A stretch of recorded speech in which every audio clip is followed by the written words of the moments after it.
நாங்க வலுவான கூட்டணியா வலுவில்லாத கூட்டணியா இதெல்லாம் தேர்தல்லாம் தெரியும். ஆக ஒரு ஒரு கட்சி அந்த கட்சி வருகின்ற தேர்தலில் வெற்றி பெற வேண்டும்.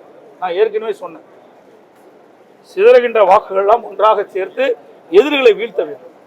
அப்படி இந்த ஆளுகின்ற திராவிட முன்னேற்ற கழக கட்சி வீழ்த்த வேண்டும், இந்த ஆட்சியிலிருந்து அகற்றப்பட வேண்டும் என்ற கருத்து உள்ள கட்சிகள் எல்லாம் ஒன்றாக இணைத்து நாங்கள் தேர்தலில் போட்டியிடுவதற்கு நாங்கள் முயற்சி செய்தோம். அந்த முயற்சி முதற்கட்டமாக பாரதிய ஜனதா கட்சி எங்களோடு இணைந்திருக்கு. இன்னும் பல கட்சிகள் வரும், இன்னும் ஒரு ஆண்டுகள் இருக்கின்றன.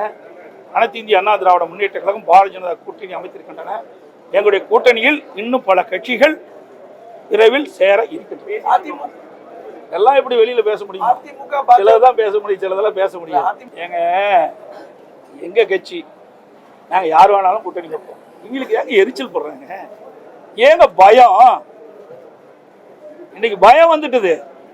கூட்டணி அரசுன்னு சொல்லவே இல்லை. நீங்க தப்பா புரிஞ்சுக்கிட்டு ஏதோ வித்தியெல்லாம் காட்டுறீங்க. தயவு செய்து இந்த வித்தியெல்லாம் விட்டுருங்க. அதாவது அனைத்து இந்திய அண்ணா திராவிட முன்னேற்ற கழகம் பாரதிய ஜனதா கூட்டணி ஆட்சி. ஏங்க திருப்பி அதுக்குள்ள வர ஏதாவது விறுவிறுப்பான செய்தி உங்களுக்கு வேணும், எங்கிட்ட வந்து புடுங்க வேணும். அப்படிலாம் அவர் சொல்லவே இல்லை. திருப்பியும் சொன்னார், டெல்லிக்கு மாண்புமிகு பிரதமர் மோடி அவர் தமிழ்நாட்டுக்கு என்னுடைய பெயரை சொல்லி சொன்னார். இதுல இருந்து நீங்க புரிஞ்சுக்க வேண்டியதானே? இதுல இருந்து ஏதாவது இதுல கண்டுபிடிச்சு